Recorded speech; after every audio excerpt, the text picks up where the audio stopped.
The sale of the Triabunna Woodchip Mill to environmental entrepreneurs sent shockwaves through the Tasmanian timber industry.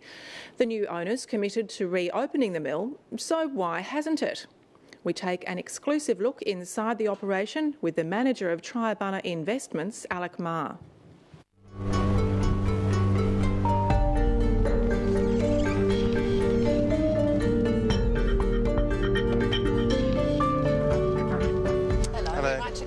Yes, come aboard. It seemed incongruous driving up to the secure front gates of the Triabunna Woodchip Mill to have Alec Marr open the boom gate. For many it was a strange appointment, the former Wilderness Society director to run a woodchip mill. So does it feel weird? Oh look, I think it feels weird for everybody. Reaction went to the top when he was appointed earlier this year by entrepreneurs Jan Cameron and Graham Wood, who bought the mill from Gunns. I don't know that that was the wisest decision. For 25 years, Marr was a regular campaigner against the mill. Alec Marr, strange for you to be the key holder of a woodchip mill? Oh, it's an interesting day at the office, yeah. But I have protested at a lot of the places that were being destroyed to feed this mill. Now he's on the inside, readying the mill for operation. So the log trucks come in here, in this like a massive car park area, I suppose, about the size of a football oval, is it? And deposit their load. Then what happens? Well, these big machines pick up the logs, put them on top of these chains.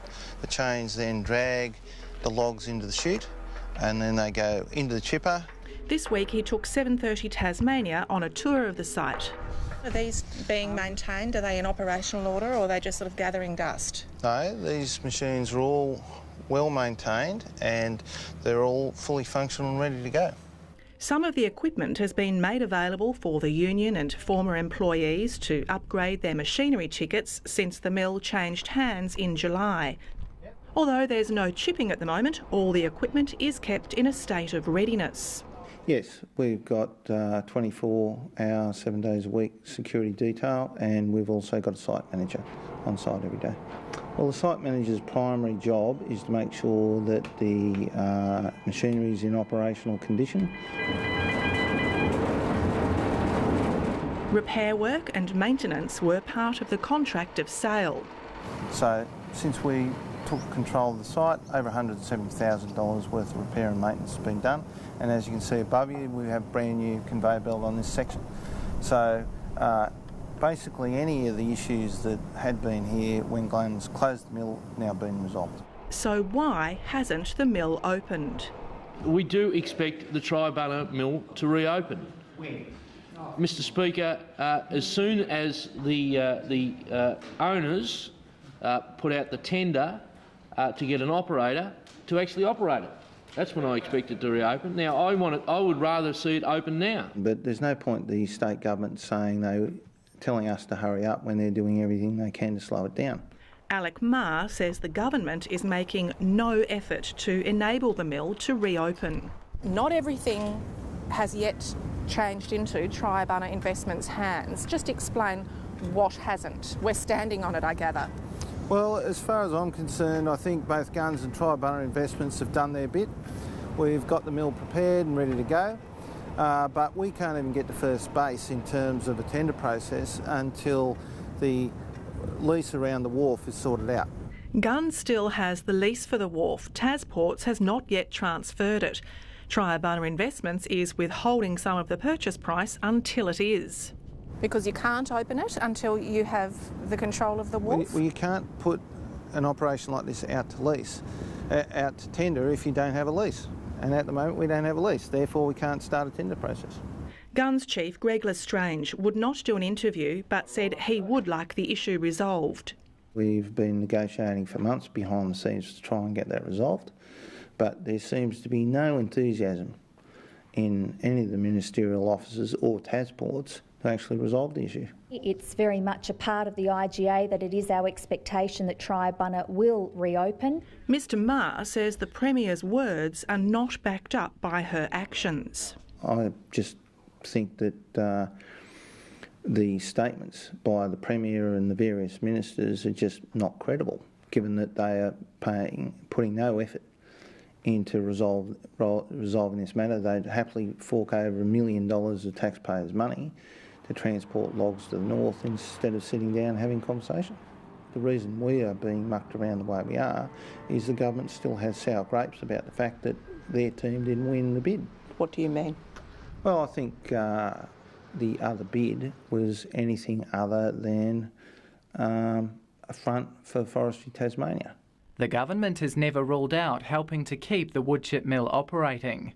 Today it confirmed Forestry Tasmania will be more than just a supplier of wood if Apron buys it. Yes, I can confirm that there is a profit-sharing arrangement potentially. Mr Marr says each time the mill has changed ownership since it began operations in the 1970s, the government has simply transferred the wharf lease with the same conditions attached. But not this time. What were the lease arrangements for the wharf prior to Triabunna Investments taking over, and how exactly have TasPorts changed the rules? Well, basically, if you don't export wood chips, you don't have to pay a fee for the use of the wharf. And that's been the conditions since this operation was started back in the 70s. He says TasPorts have asked for $2.5 million up front before they'll consider transferring the lease. Mr Marr says the shareholder minister, David O'Byrne, hasn't returned their phone calls. No, we've spoken to his office and expressed the view that we should be meeting with the minister, we should be meeting with TasPorts, and people have said they'll get back to us. What, they don't return your calls? No. On the TasPorts board is the former head of Forestry Tasmania, Evan Rowley.